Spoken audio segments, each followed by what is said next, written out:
Bienvenidos a la Conversa DI número 4.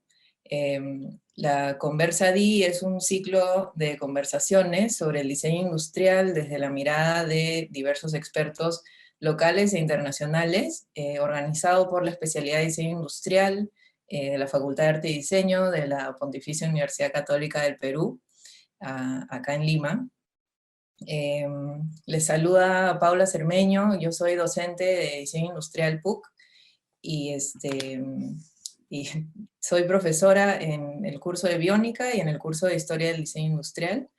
Y hoy nuestro invitado especial es César Lucho. Hola César, ¿qué tal? Hola, Paula.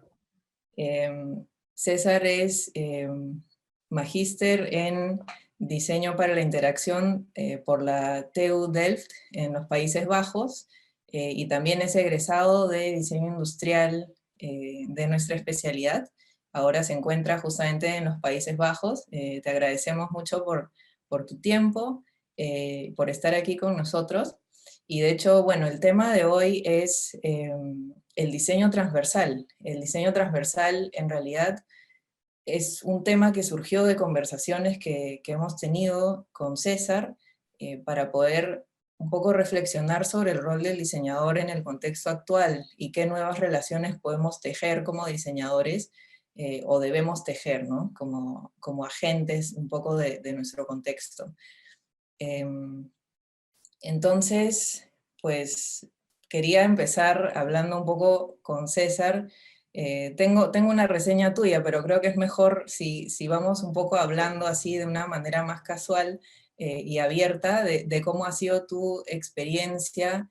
De hecho, César y yo hemos estudiado más o menos al mismo tiempo en la especialidad, en la facultad. Nos hemos cruzado a veces y luego también César estuvo como docente en la especialidad. De repente nos puedes comentar un poco tu experiencia, porque de hecho César empezó, o sea, es diseñador industrial, pero también cuando estuvo en la Católica trabajaba con las ingenierías, ¿no? Entonces, no sé César, si nos puedes comentar más o menos ¿en qué momento empezaste la docencia en la PUC y a enlazarte con estas otras disciplinas y hacer este trabajo más interdisciplinario? Ya, a ver. Esto empezó en 2013 porque ya había acabado en teoría la carrera, pero igual tenía como que dos cursos que llevar, que era teología y no, filosofía y deontología, los cuales odié. Eh, y claro, ya estaba como, ya había egresado, ya había llevado los cursos y tenía que buscar trabajo. Y me metí a una empresa a hacer tema mobiliario y hacer todo lo que es POP, todas esas cosas. Y a las 3 semanas de haber entrado al trabajo, me contactaron de la Católica diciendo, oye, ha venido un doctor en Japón que quiere hacer cosas en 3D y quiere hacer drones. Y, se acordaron de que yo quería haber explorado la idea de hacer drones y todo, pero no se dio. Así que me dijeron, oye, ¿no quieres ir a hablar con esta persona que vino de Japón y todo? Y yo, ya a ver, no pierdo nada. Y lo conocí y me convenció de dos cosas. La primera, meterme a hacer este tipo de drones, y la segunda fue empezar a explorar esta idea de investigar. Y renuncié a las 3 semanas a mi trabajo. Wow. Renuncié. Dije, ¿sabes qué? Creo que solamente una conversión me alegró mucho más que estas 3 semanas de trabajo en esta empresa. Y me pasé a la Católica a ayudar tipo un poquito hasta ad honorem, pero me gustó la experiencia. Y yo dije, solamente voy a hacer esta prueba 9 meses, a ver qué pasa. Y esos 9 meses se convirtieron después en 4 años de investigación. Porque en ese proceso me integré a este equipo de ingenieros mecatrónicos, mecánicos y psicólogos, y yo era el primer diseñador que se integraba. Y luego, en el proceso es como que podemos formalizar tu presencia como investigador y como ya ser parte de este grupo. Y en ese proceso también me dijeron, ¿y por qué no enseñas lo que conoces de diseño a los alumnos de ingeniería mecatrónica? Mm, Y ahí fue cuando la idea de ser docente o empezar a seguir un camino en docencia, en academia, ya empezó a ser mucho más interesante.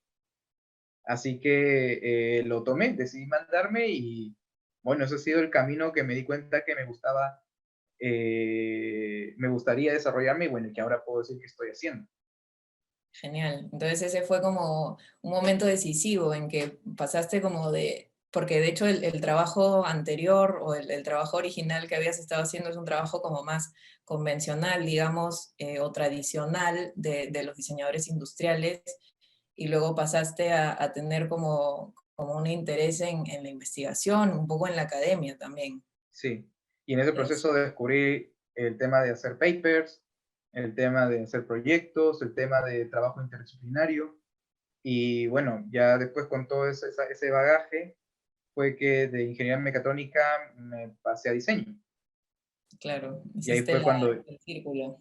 claro, ya es como que a ver todo lo que ya sé, a ver cómo lo podemos adaptar en diseño.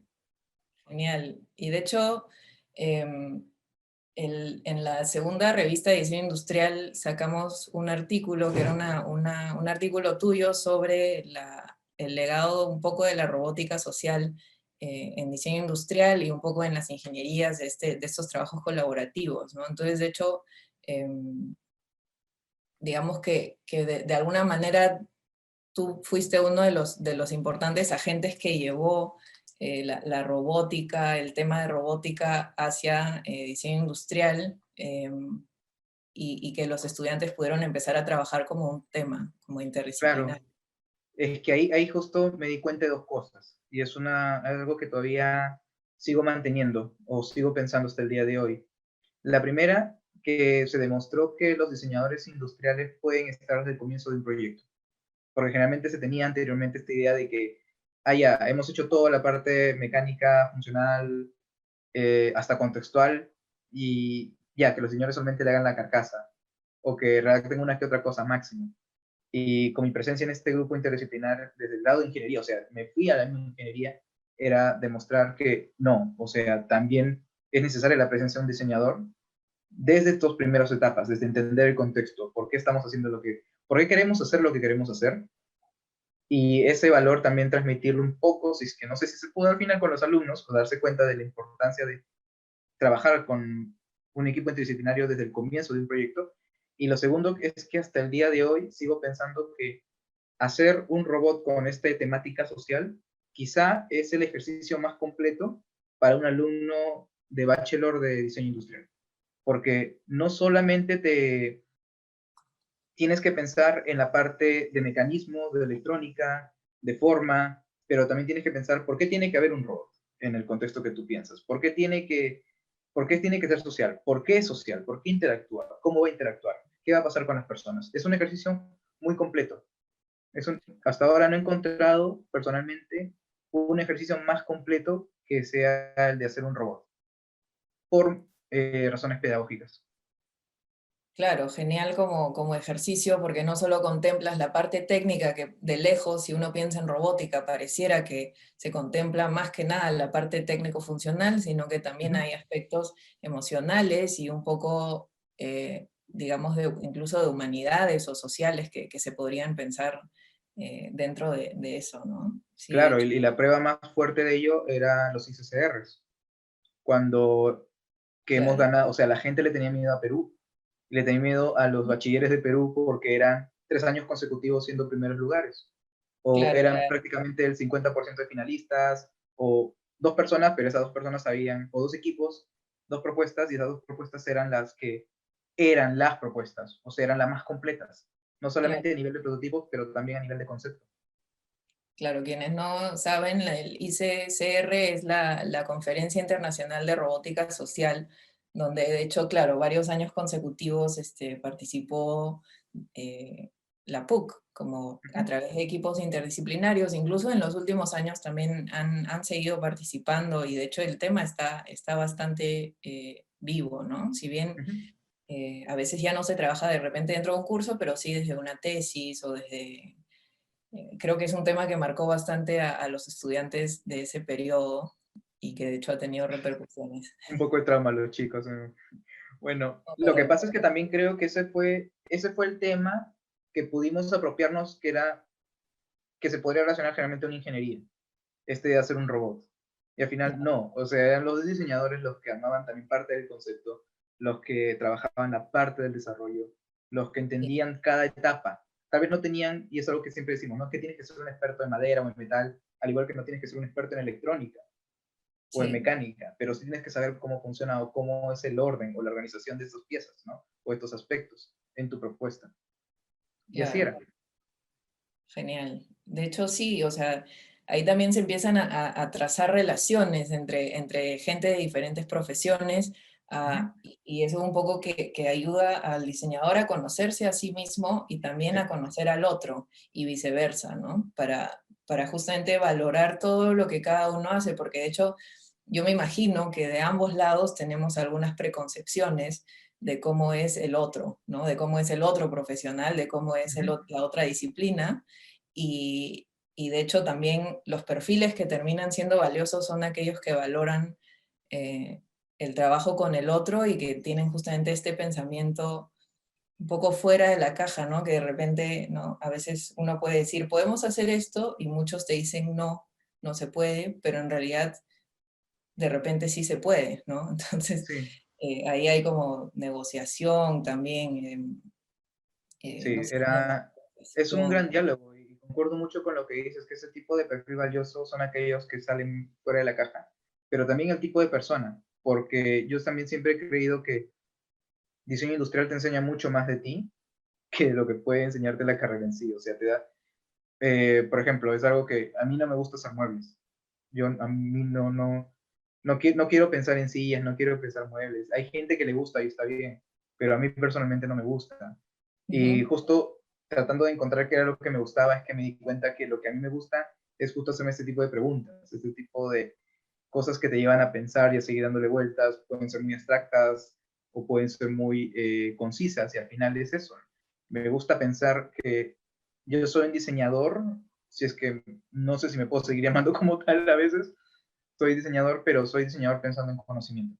Lo que yo quiero hacer es conocimiento, ya sea como metodología, ya sea como procesos de trabajo en equipo, o ya sea a través de la generación de conocimientos a nivel científico. claro, claro, interesante eso, esa elección, pues, ¿no? Porque sí es verdad que hay diferentes tipos de intereses después y diferentes caminos que uno puede tomar como diseñador.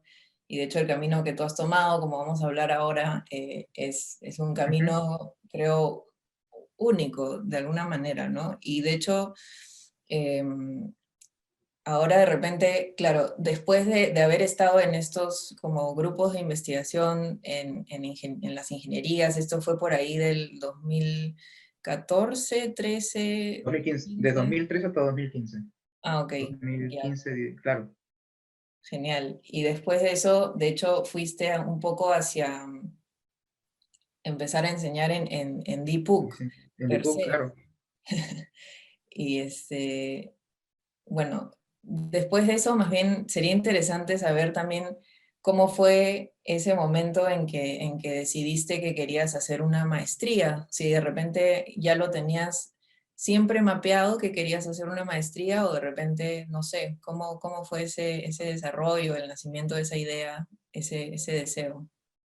Creo que pasaron dos cosas importantes. La primera es que dentro de esto de la investigación y la parte académica, te frena o te das contra el golpe de cara, que necesitas también especializarte y tener los títulos que te respaldan, para ser ya honestos, tienes que tener los títulos que respaldan esa especialización y esos campos que tú dices que quieres explorar desde el punto de vista académico. Y lo segundo es que, bueno, me dio cáncer, tuve cáncer en 2015 a Oh, 2000, proceso 2015-2016, y ese fue el momento en el cual más o menos ya estaba pensando, ok, creo que ya no puedo, personalmente estaba pensando, ya no puedo ganar más en Perú en ese momento. Era como que ya todo estaba bien, todo estaba tranquilo, tenía producción científica, era parte de equipos, ayudaba a los alumnos, o sea, era muy completo lo que me pasaba.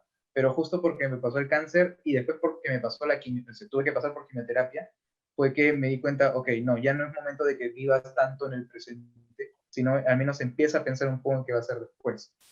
Y es como que dije, bueno, ya, entonces sí, creo que ya tengo que tomar la maestría. Y Claro, eso fue ya más o menos en todo ese proceso de pensar dónde iba a ir, qué quería hacer, y originalmente yo quería seguir este tema de robótica social. Y por eso fue que empecé a buscar maestrías. Y claro, estaba entre MIT, por el grupo de Social Robotics, pero también en el proceso busqué, ¿qué pasa si busco otras más orientados al diseño, ¿no? Y dentro de la búsqueda fue que caí, descubrí a TU Delft, la tecnológica de Delft. claro, genial. Sí, me acuerdo, de hecho yo en este periodo en que tuviste cáncer, yo estaba afuera y me enteré y me acuerdo que fue bastante impactante y de hecho es increíble toda la energía positiva que has sacado de eso, ¿no? Como para hacer como, no sé, un boost, ha sido como un Sí, boost. hay gente que le choca cuando le digo que pasar por cáncer y quimioterapia ha sido quizá una de las mejores cosas que me ha podido pasar. Claro, sí, Por mi edad, obviamente en el contexto de por mi edad, por lo que podía hacer y por lo que podía poder seguir apuntando, ¿no? No era... Y lo detectaron a etapas tempranas, así que era como que no hay problema. no O hay sea, para problema. mí, ¿no? Obviamente, creo que en verdad, en el tema del cáncer, los que más sufren son los que están alrededor de la persona. La persona está en Sí, su propio mundo, así que eso es... claro. Ujú. No, genial. Y de hecho, entonces, em, pensando en maestrías como de diseño, porque finalmente decidiste como irte más hacia algo como más de diseño, ¿no? No tanto hacia robótica pura o digamos ciencias Ujú. de ingeniería, sino de diseño. Entonces ahí, en ese momento, ¿tú pensaste solamente en esta universidad, en la Universidad Tecnológica de Delft, o pensaste también de repente en algún otro lugar, o no sé, de repente también en América, en las Américas o en las Asias? Creí, Asia estaba interesado, pero yo ya sabía que después de toda esta experiencia era como que tienes que ser un poco egoísta, no vas a poner tanto esfuerzo de tu parte en tratar de adaptarte a una sociedad que ya es completamente diferente. Esa es mi opinión personal, o eso es lo que yo entendía en ese momento y hasta cierto punto todavía comparto. Y que en ese proceso, claro, también como rezago de toda mi experiencia en la parte académica, yo estaba buscando algo que fuera más máster en science, más máster en ciencias, en la parte teórica, que es, a veces siempre vemos que hay máster en arts, o MG, el MA, el MSc, y a veces no Claro. entendemos mucho las diferencias, ¿no? Sobre todo cuando buscamos una maestría, pero ya indagando un poco, era que la maestría en ciencias es aquella que se enfoca mucho más en la parte teórica académica, por así decirlo, mientras que los Master en Arts es parte práctica, obviamente pasando por teoría. Ujú. Y yo dije, no, definitivamente algo que, ok, tal vez más diseño, pero que sea Master en Ciencias. Y ahí es donde TU Claro. Delft era donde destacaba. Genial, claro, por eso tú, por ejemplo, eres MSC, Claro, yo soy MA, claro, Juan Montalbán, coordinador de DIPU, que es MSC, claro. claro, cada uno, y de repente acá es importante mencionar a los que están viendo que el tema es que hasta ahora no hay maestrías de diseño en Perú, entonces, No, si uno quiere hacer una maestría y tiene las posibilidades de hacerla en diseño, tiene que irse afuera forzosamente, ¿no? De repente, si uno quiere hacer una maestría en otras especialidades, en Perú sí se puede, pero si uno quiere seguir ahondando en el quehacer del diseño, tiene que salir. Y eso de repente es una limitante, pero también de repente es una oportunidad para muchos, ¿no? sí, eso yo estoy completamente de acuerdo. El hecho de salir del país te abre mucho la cabeza, a pesar de que tú ya tal vez ya has salido del país anteriormente, no es lo mismo decir, voy a hacer una maestría, voy a pasar cierta cantidad de tiempo acá, es completamente diferente. Claro, Y te abre mucho la perspectiva y sigue lo que dije antes, ¿no? Que creo que diseño te enseña mucho sobre ti, te enseña qué quieres hacer, qué no quieres hacer, qué te gusta y qué no te gusta. En una maestría ya no es tanto eso, sino por qué quieres hacer lo que quieres hacer. Exacto, y hazlo, Y hazlo. ahorita. Y ahorita porque has decidido hacer esto y estás invirtiendo tiempo, que creo que es más importante que el dinero, estás invirtiendo tiempo en sacar el título. Exacto. Pero hazlo sabiendo que has hecho algo que te gusta o que has entendido por qué lo has hecho. Sí, o sea, de hecho para hacer una maestría uno tiene que tener un poco más claro qué es lo que quiere obtener a partir de ella, ¿no? De hecho, de repente eso un poco que radica el éxito en eso, ¿no? En saber por qué estás ahí, ¿no? De hecho, sí, hay una parte de curiosidad pura, pero también tiene que haber cierta estrategia. Creo, es como mi opinión personal, tiene que haber cierta estrategia eh, Exacto. para, para saber por qué estás ahí, porque las personas que están ahí contigo o los profesores, no los vas a tener siempre, no los vas a ver 10 años, los vas a ver 4 semestres o incluso pueden ser 2, dependiendo del tipo de programa y ya, ¿no? Y Eh, claro, y justo para agregar algo ahí, lo que era interesante y ya un poco regresando al tema de TU Delft era de que como es una máster en ciencias y es TU Delft está enfocado mucho en la investigación, en realidad cada persona que se encontraba como profesor ahí no es genérico, en el sentido de que no necesariamente ve todas las ramas o todas las aplicaciones del diseño porque no pueda, sino porque así como nosotros decidimos especializarnos en ciertos campos, ya sea la parte biónica, la parte natural, la parte de interdisciplina o investigación científica o metodológica, ellos también han hecho lo mismo. Es más, para mí era muy divertido tener que ir a la oficina de mi supervisor y jefe, bueno, ahora jefe, que es especialista en experiencias de usuario y, museo, y experiencias museísticas. Ujú. Al frente de su oficina se encontraba el que creó toda la teoría de Emotional Design, Peter de Smet. Al Claro, costado de él se encontraba Paul Hecker, que es sí, creador de metodología VIP. Luego se claro. encuentra al frente de la oficina de Paul Hecker, Annemiek von Buren, que es la que creó todo el término acuñó el término de Cultural Sensitive Design. Es decir, tienes todas esas diversidades de especializaciones, no Sí, porque no sepan lo demás, sino porque ya ese es el campo de investigación en el que se han querido centrar. exacto. De hecho, así por coincidencia, justo es el Dutch Design Week, pues, ¿no? Claro. Y de hecho vi que hay varios eventos donde está participando TU Delft, en alianza también con las otras universidades de ingenierías. Sí, las cuatro técnicas, Sí, Twente, Wageningen, sí, Eindhoven y Delft, y Delft. los cuatro TUs. Genial.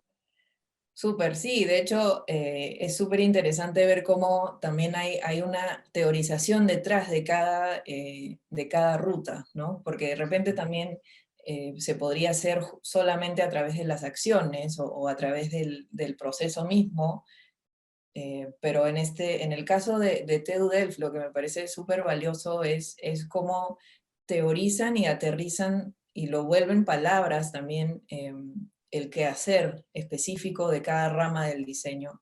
Y así ayudan a crear herramientas para que gente en todas partes del mundo puedan también adoptar alguna de esas metodologías, ¿no? Finalmente son metodologías lo que estoy diciendo, de teorizar los procesos Claro. en palabras.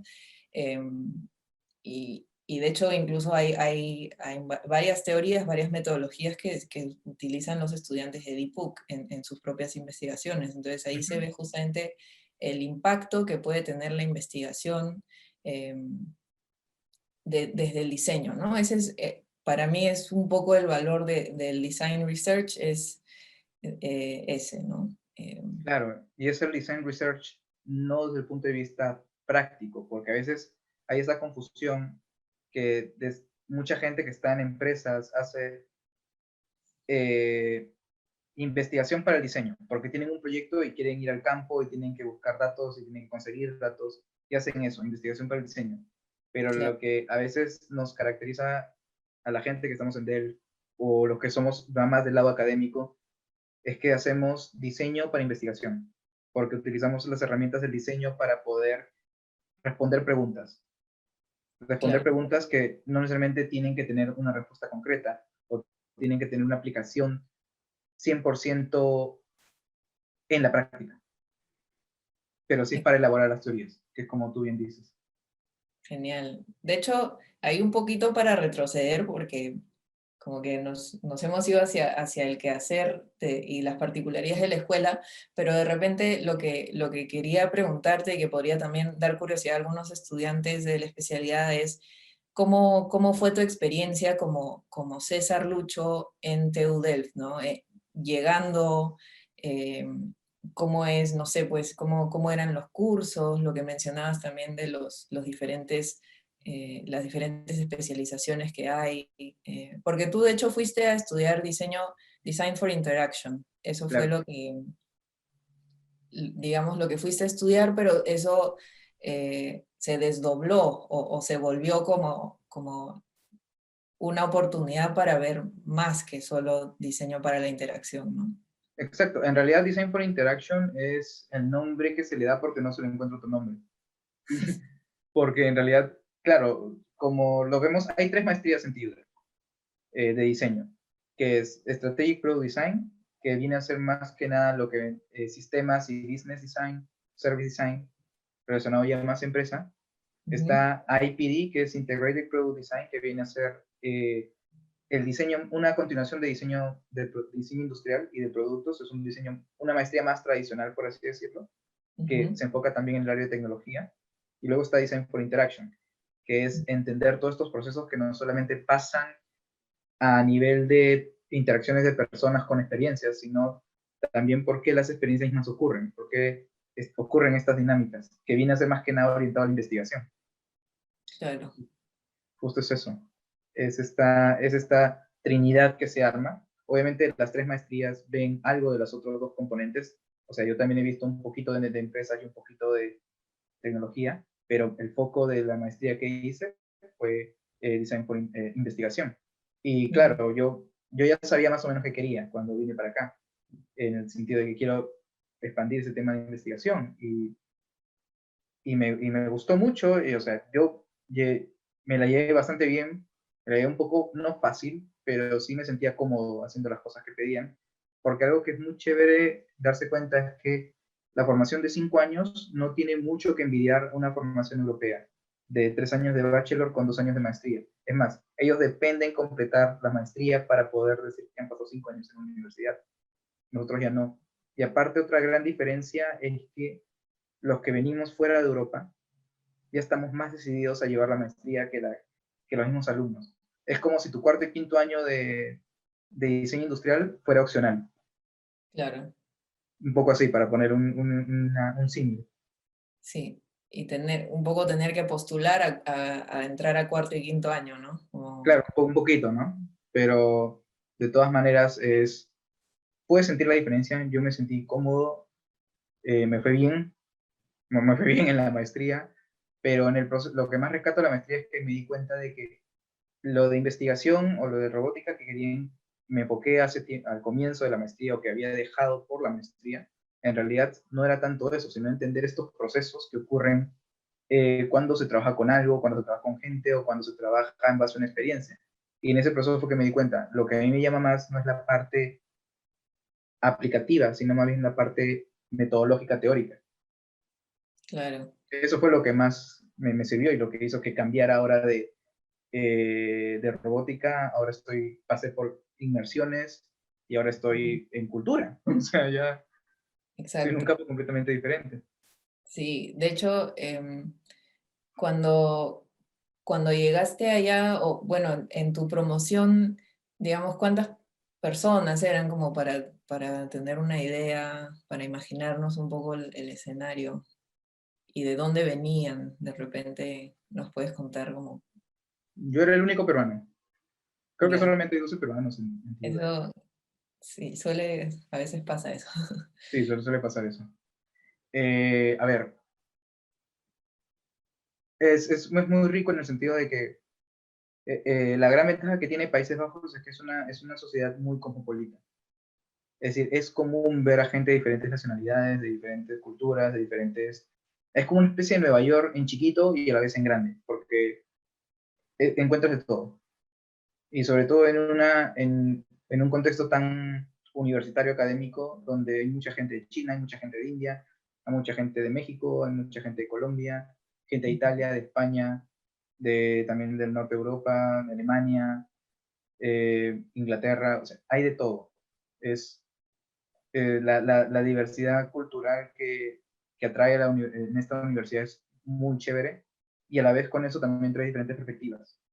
Y eso es sobre todo lo interesante cuando se contrasta. Claro, genial. Y de hecho, digamos, hacia el final de tu formación como digamos, tu máster, fue que elegiste tu tema de tesis. Me imagino que fue como a medio camino que tenías que elegir tu tema de tesis. Ujú. Y ahí fue cuando justamente empezaste a entrar en todo eso que vamos a hablar ahora del el diseño y las experiencias cross-culturales, ¿no? Ujú. Claro, lo que pasó fue de que desde que llevé el primer curso siempre estuve en contacto con este profesor que es Arnold Vermieren, que fue mi primer coach en el primer curso que llevé, que era fuerte de acá, es conocido como UXAT, que es eh, diseño asistido por experiencia del usuario, o diseño que aborda la experiencia del usuario. Ujú. User Experience Assessment in Design, algo así. Eh, y claro, en el proceso fue que también decidí llevar el programa de honores de la universidad, y le pregunté a Arnold, porque me iba bien con él, ¿quiere ser mi supervisor de programa de honores? Donde estaba experimentando ese tema de sentidos, ese tema de inmersiones y de trasfondo cultural, porque quería explorar ese campo. Porque dije, bueno, es un programa de honores, puede ser cualquier proyecto que tú tengas en la cabeza. Yo en ese momento todavía seguía pensando que quería hacer robótica, y dije, a ver, ya, pues sentidos, ¿no? Para explorar. A ver un poco el tema siempre cultural estereotípico que a veces se nos relaciona al tema latino. Y dije, ya, a ver qué pasa, ¿no? Y también en ese momento me di cuenta que me gustaba cocinar, así que, como que bueno, todo se encaja, voy a poder hacer experimentos con comida. Y en el proceso me di cuenta de que en realidad el tema cross-cultural, o el tema esto de presentaciones de culturas, era algo que me llamaba mucho la atención. Pero me llama también por el tema de que podía explorar muchas cosas metodológicas. O sea, podía organizar todos esos experimentos, esas interacciones y esas pruebas. Y al final armé una especie de mapa. Tengo que trabajar mucho más en ello. Lo terminé y es como que ahí lo dejé, porque pasé la tesis. Pero es una especie de mapa que te ayuda a mapear, valga la redundancia, las experiencias basadas por sentidos. Y cómo éstas se deforman de acuerdo a las otras experiencias pasadas de la gente. Y eso fue lo que me llevó también un día a preguntarme, y le pregunté a Arnold, ¿qué es un museo? Así fue de la nada. Todo el proyecto empezó con qué es un museo, y él me dijo, en 30 y tantos años, o 20 y tantos años que llevo de profesor, nunca nadie me había preguntado algo así. Porque era una pregunta obvia, un poco tonta, pero que igual era como que nos quedamos un rato pensando, ¿qué es un museo? ¿No?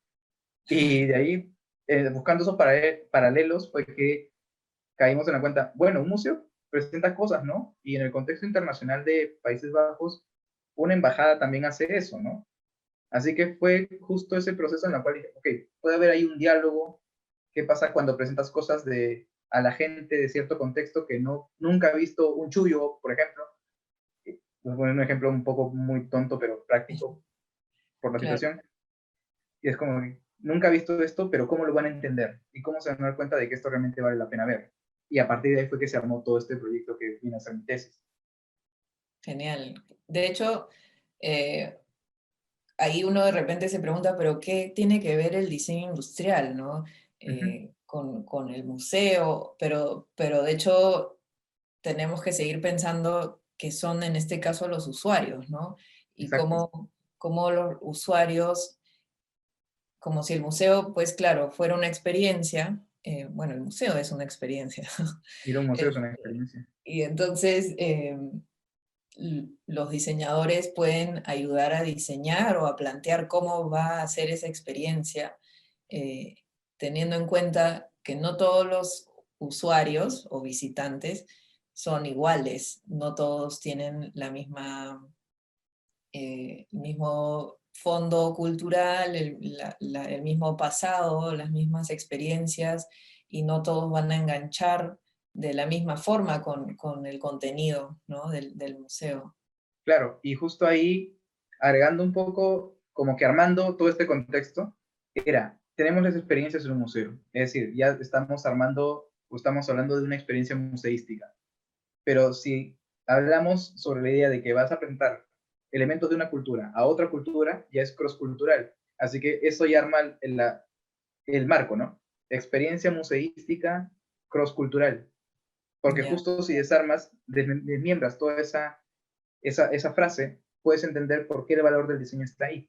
Porque si incluso sigues desmembrando cross-cultura, al final son personas que son parte de un contexto determinado frente a personas de otro contexto determinado. Y los objetos dentro de cada contexto determinado son los que han sido producidos por gente. Así que es entender ese proceso dentro de la cross-cultura, a la vez que entiendes la experiencia de personas en un museo y entender cómo se relaciona todo esto en una sola propuesta. claro, porque de hecho, de repente al inicio de nuestra conversación, tú decías como, claro, ahora yo trabajo en experiencias museísticas cross-culturales, y de Claro, repente suena como abrumador, pero justamente como dices, si lo descompones, se entiende y más bien es sumamente interesante y tiene, yo creo, un gran potencial eh, para nosotros a nivel local. Y bueno, ahora con el COVID, de hecho la vulnerabilidad de los museos se ha puesto en evidencia, ¿no? La vulnerabilidad sí, económica por ahora, ¿no? Y poco a sí, poco en estas semanas se están comenzando a volver a abrir las puertas con medidas, ¿no? Entonces, de hecho, pero yo creo que dentro de ese marco es no solamente el hecho de abrirlas y que todo siga igual, sino más bien aprovechar estas oportunidades que se ha tenido que cerrar para repensar. Porque, a ver, siendo honestos, puedes tener muchos museos, pero la cantidad de gente que las visita es paupérrima. ujú, Entonces hay que hacerse la pregunta, ¿por qué la gente no visita museos? Y creo sí, que estos meses o este año, hasta el otro año, incluso hay tiempo para pensar y repensar ese por qué. exacto. Y es un poco justo en donde estoy involucrado ahora, más o menos.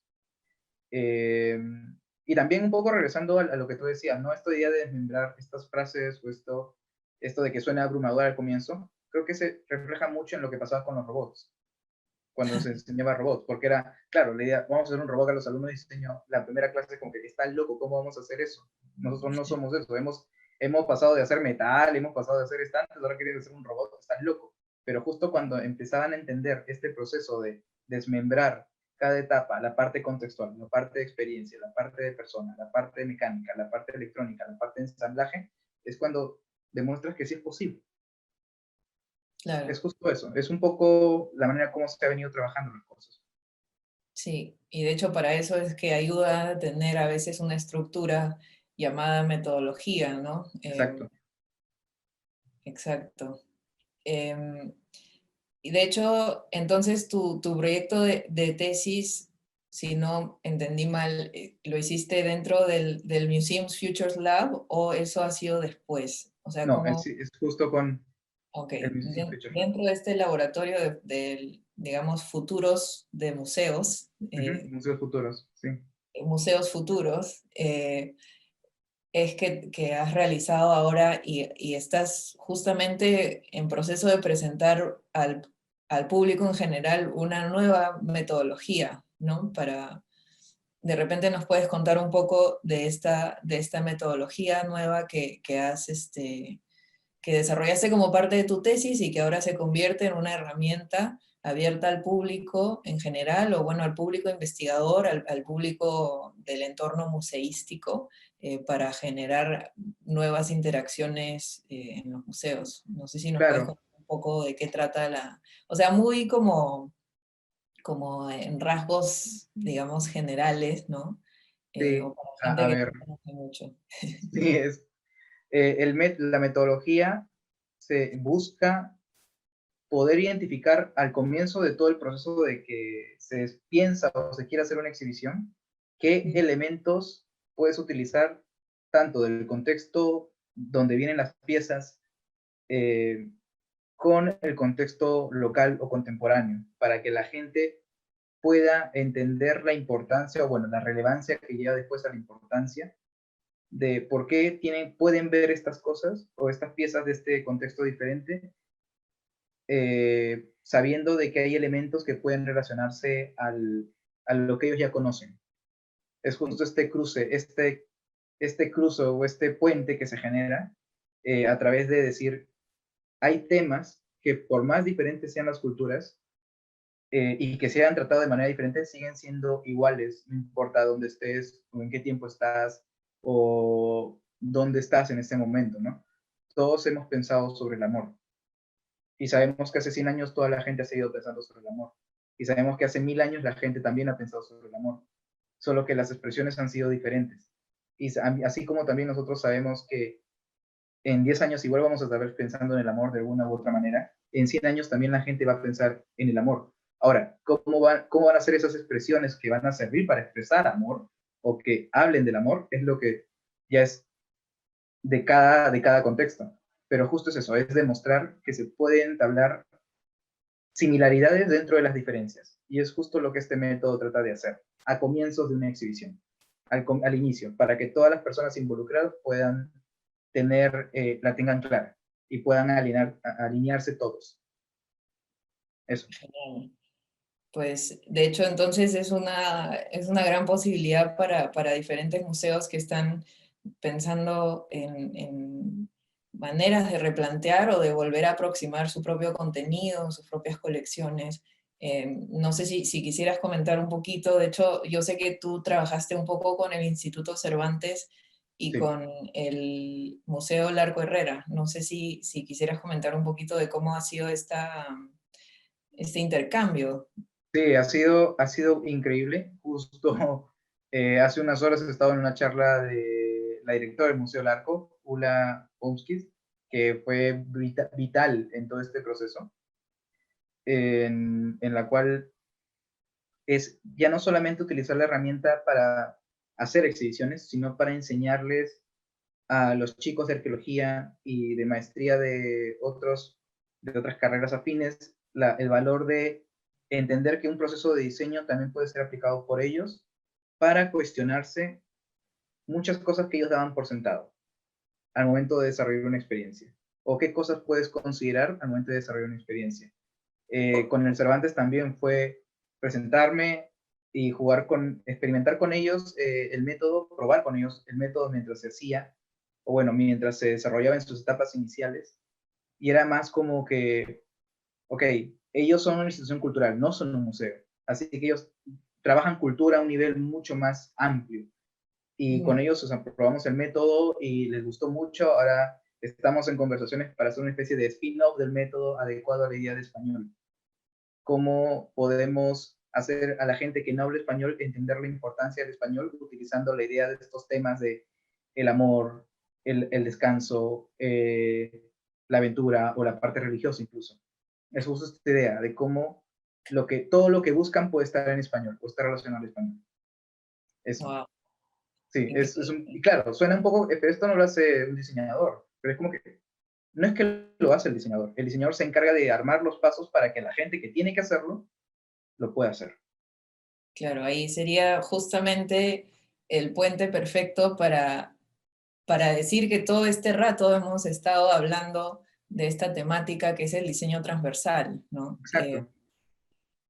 De cómo el diseñador, de repente podemos ahora plantear qué es diseño transversal, porque es un título en realidad que se nos ha ocurrido en conjunto conversando contigo para esta conversa y de repente podemos pensar que es una aproximación hacia el diseño donde el diseñador o el diseño en sí es un ente articulador de alguna manera. No sé Claro, si... Sí, yo creo que el diseño transversal, o hablar de esta idea de diseño transversal, está muy ligado a la idea de que originalmente el diseñador puede hacer todo, originalmente, ¿no? O que el diseñador puede estar metido en diferentes campos. Y el diseño transversal es más o menos responder esta idea de que todos los diseñadores podemos estar involucrados en diferentes campos, siempre y cuando sepamos qué es lo que queremos hacer y qué es lo que debemos hacer.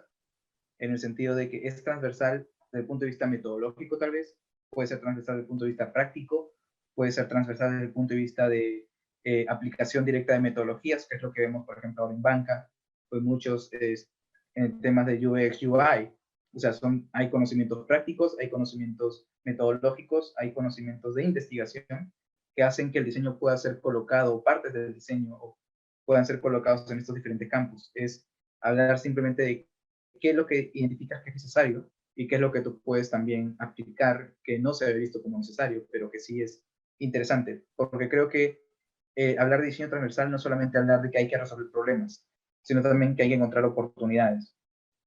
Claro, claro, hay que encontrar oportunidades y de hecho un poco ahí entra la responsabilidad que tenemos desde nuestra profesión, de repente, un poco, creo que de alguna forma todos tenemos esta responsabilidad de ser transversales, de conectar, de cuestionar, incluso, y no tiene por qué uno estar en un tema sumamente teórico o de investigación pura o algo por el estilo, sino que simplemente el diseñador como agente, si es un agente transversal, creo que logra tener o puede lograr tener como un impacto más positivo en Claro, justamente conectar, ¿no? En vez de justo dividir. una de las mejores frases que he escuchado en mi vida, y lo escuché en este máster, que me lo dijo un profesor, ayer estuvo justo en las charlas del Dutch Design Week, Roy Bendor, es que el diseño es la tangibilización de la política. Y yo al comienzo es como que me quedé un poco helado, ¿no? Es como que, qué fuerte eso. La Pero después tangibilización de la política. de la política, wow, claro. Y claro, es como que, qué fuerte eso. ¿Cómo puedes hacer esta comparación? Yo me dijo, mira, porque él estuvo en Perú una temporada, y me dijo, mira cómo tu país reacciona cuando ocurre algo. Cuando hay un problema en el tema de transporte, hay recién solución. Cuando hay un problema en el tema de desigualdad de género o violencia, hay recién reacción. Cuando hay un problema en el tema cultural o el tema de desastres naturales, hay recién reacción. ¿Eso qué te quiere decir? Que la política está hecha para resolver problemas, pero no para proyectarse. Y el diseño, lamentablemente, está muy ligado a esa visión. No solamente en el caso peruano, es el caso general de todos los países. El diseño siempre va a estar ligado a la parte política de cada sociedad. Y Sí. el hecho es de que, claro, si nosotros vemos, siempre a veces, y no es la culpa de nadie, esta idea de que el diseñador siempre tiene que resolver problemas. Pero si te das cuenta y comparas, por ejemplo, con lo que hace Países Bajos, es que Países Bajos prueba leyes en ciudades, en la vida real, para después proyectarse a qué cosas tiene que cambiar. Es decir, es una política de la prevención más no de la reacción. Es una política de la proactividad más que la reactividad, que ser reaccionarios. Y si te das cuenta, los diseños que salen en ciertos países del mundo responden un poco también a eso, proponen, más no resuelven. No es que no puedan resolver, pero es que también proponiendo puedes evitar o puedes prever qué puede pasar. Interesantísimo eso, ¿no? Porque de hecho hay esas dos responsabilidades entonces. Sí, Por un sí. lado, y algo que se siente mucho en Deep Book, por ejemplo, es esta cuestión de resolver problemas existentes, analizar el contexto actual y resolver problemas importantísimos. Ujú. Pero lo que tú mencionas también me parece que es sumamente interesante porque podemos también no perder de vista que hay cosas que podemos proponer para generar cambios fundamentales, ¿no? Claro, y esto se relaciona mucho incluso a lo que siempre también decimos cuando nos preguntan qué es el diseño. Y tal vez en algún momento nuestra frase ha sido, el diseño es una disciplina proyectual. Y ya, pero en la práctica, ¿cómo proyectas? Claro, Y es exacto. justo ahí donde la parte de investigación, de nuevo, empieza a resonar y donde la parte de transversalidad, ¿verdad?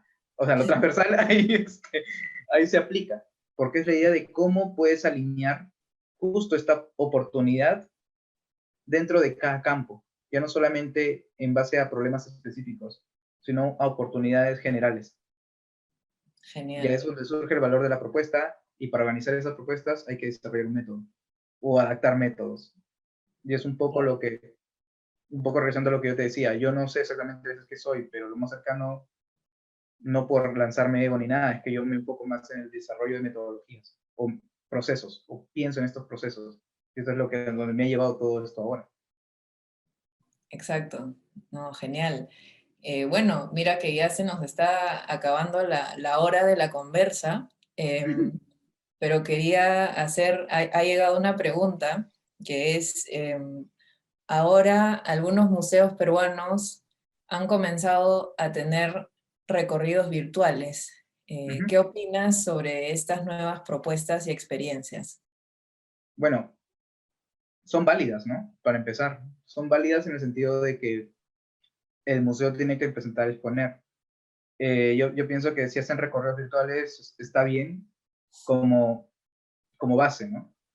Pero yo creo que no hay que ver solamente como que, ah, ya, la solución, de nuevo, al problema de que no podemos mostrar las cosas es hacer un recorrido virtual. Digo que ya.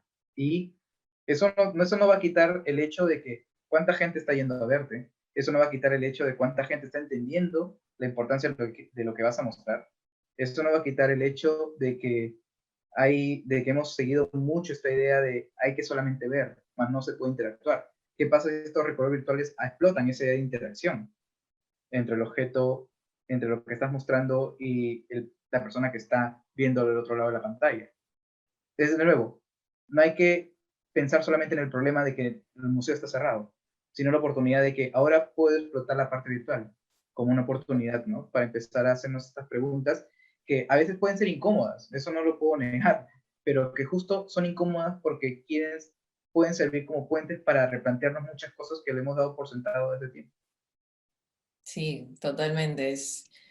Son oportunidades para proponer, para ser propositivos, no más que para cubrir o parchar una carencia en el caso de lo presencial versus lo telepresencial. Claro. Eh, y bueno, otra pregunta, pero como bueno, ya quedan pocos minutos, sería para tener una respuesta concisa, es al crear una metodología, ¿cómo es el proceso de validación para que esta metodología pueda usarse en situaciones variadas? Probarla. Digamos, claro, cómo validamos que es una metodología, claro, tu respuesta es probarla. Es una respuesta concisa a una pregunta, o sea, a la pregunta es, tienes que probarla, pero tienes que probarla sabiendo qué estás buscando. Estás buscando que las preguntas que haces, si es que tu metodología tiene preguntas, son entendidas por la gente, si requieren que tú estés con ellos todo el tiempo, si requieren que tú desarrolles una herramienta o una plataforma donde la metodología va a tener que ser usada, ¿cómo es cómo es esa plataforma? Cómo lo están Ujú. entendiendo? Es decir, la metodología no es solamente decir, ah, ya, estos son los pasos. Eso lo hace cualquiera y eso es sentido común. Sí, Pero el hecho es, si tú vas a desarrollar metodologías, es cuál es la teoría que está detrás de esta metodología. ¿Por qué este paso antes que el otro? ¿O por qué este momento antes que el otro? ¿O por qué dices que esto tiene que ser así? ¿O por qué dices que esto, o con qué justificas que ciertas acciones tienen que hacerse antes que otras? Y es probar, claro. es literalmente probar, saber qué probar, eso sí, o qué quieres enfocarte. Sí. Ujú. Digamos que en ese sentido es como validar un producto tangible también, ¿no? Claro, es que es un Quizás una producto, una silla, metodología una es un cama. producto. Es un producto para hacer productos, pero es tal cual eso. Si lo Genial. vemos sobre todo con el punto de vista de ojo de diseñador, estás diseñando una metodología. Exacto. Estás Ujú. diseñando una metodología y hay que validar cómo funciona y hay que hacer que funcione como uno prevé Claro. Y que como el funcione. usuario vea que sea lo mejor. Y ya está. Genial, fantástico. Bueno, de repente para cerrar, ¿podrías contarnos un poco qué piensas hacer ahora? A grandes rasgos, ¿vas a seguir por este periodo, digamos, en el diseño de trabajando desde este laboratorio de museos futuros? Eh, a ver, es una pregunta un poco complicada de responder. Claro, Eh, no, pero de hecho me refiero a que es genial que hayas podido enganchar la investigación de tu tesis con un trabajo, digamos, que va a tener ahora un mayor impacto, ¿no? Y que de hecho eso claro, te es sirve a ti. justo, bueno, en ese caso sí, en el sentido de que la metodología está siendo probada, es Ujú. decir, seguimos recolectando datos, seguimos probándolo con no solamente eh, las los museos que hemos estado haciendo estas pruebas, sino más bien desde el año pasado, sino más bien también con alumnos de arqueología, de curaduría. ¿Por qué? Porque vemos que el método puede ser utilizado para entender muchas cosas. No necesariamente tienes que ser un experto en algo para poder hacer, para poder entenderlo. Obviamente, si eres un experto en arqueología, mejor para mí, porque está más orientado al contexto que estoy buscando, pero es porque es el contexto base. Después puede ser utilizado para otras cosas. Alguien puede salir con, utilicé la metodología para otro momento, para otro campo, y bueno, bien. Y Claro, bueno, sí, después que sigue, bueno, voy a seguir probando. No sé si regreso a Perú el otro año, estoy viendo todavía, también porque me están saliendo las muelas del juicio, ya habíamos hablado de eso antes, pero eh, sí, hay, hay oportunidades muy interesantes. genial. Y la No, de metodología hecho, es una parte de ella. yo creo que aquí o allá o donde sea que haya museos es una oportunidad genial que estás creando a través de esta herramienta, de esta metodología. Entonces, no, solo quedaría agradecerte por habernos compartido esta hora para la cuarta conversa, Di. Habíamos hecho tres y luego habíamos pausado porque hubo el Congreso Académico de Diseño, que fue toda una producción en sí misma, y ahora pues contigo empezamos esta segunda como mini temporada, ¿no? Entonces, de Ujú. hecho, muy felices de haber conversado contigo y, y nada, pues muchísimas gracias. Igual, pues seguiremos conversando como siempre, ¿no? Sí. Y todo lo mejor con todo el proyecto, ¿no? Y con tu vida allá en los Países Bajos. Ya estaremos conversando de repente pronto en persona. Sí, quién sabe. Pero sí, yo contento de haber sido invitado y hablar contigo, Paula, y nada, un gusto.